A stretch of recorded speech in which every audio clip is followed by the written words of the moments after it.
Hello, my name is Tim Gregory. I'm from Vermeer Investment Management in the UK. I hope everyone is managing to stay safe and that friends and family are also doing okay at this extraordinarily difficult time. Today, I thought we would focus on the last month or so in the market, which has seen an extraordinary move upwards again in the overall level of the market and a very strong differentiated performance between digital transformation, new economy stocks, as we like to call them, and the more value-oriented parts of the economy that are perhaps looking for the normalisation and reopening of the economy to see their fortunes improve over the longer term. Now, there was a very strong rally in those parts of the market that peaked on and around the 8th of June. And since that time, as we have seen a worrisome increase in the number of cases again, and something of a slowing of the reopening of the economy, as some restaurants and bars and those parts of the economy have had to reassess the situation, there has been a complete reversal in the fortunes of the stock market. Not at the index level, as the S&P 500 and the Nasdaq have continued to move higher, but in the way that the market has shaped. The famous five,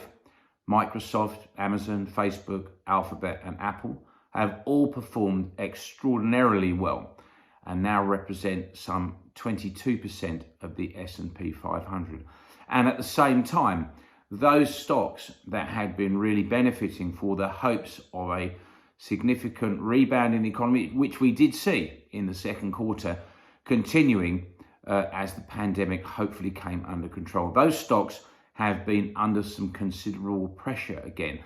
And this has really stretched the elastic between those highly rated growth stocks who are benefiting from the digital transformation that we're seeing, and those companies that rely on an economy reopening and normalizing, which probably cannot take place until we see a widely available vaccine that really brings the pandemic completely under control. So that presents a significant difficulty for investors because they have to choose between the very highly rated growth stocks that have done so well already and have very strong moats and a good position, but are really performing well, and those parts of the market that are much more challenged, are on lower valuations, but would benefit significantly were the news to improve and the economy begin to normalise, and then would stage what we think would be a very powerful rally, as we saw in the weeks that led up to the 8th of June. Now, our view of that is that in a time where central bank liquidity is going to keep markets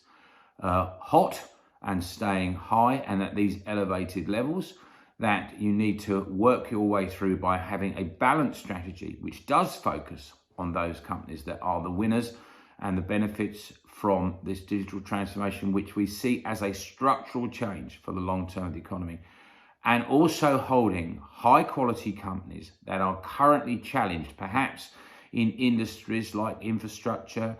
and in elective surgery and those areas of the economy that are temporarily challenged but will do much better as things normalise,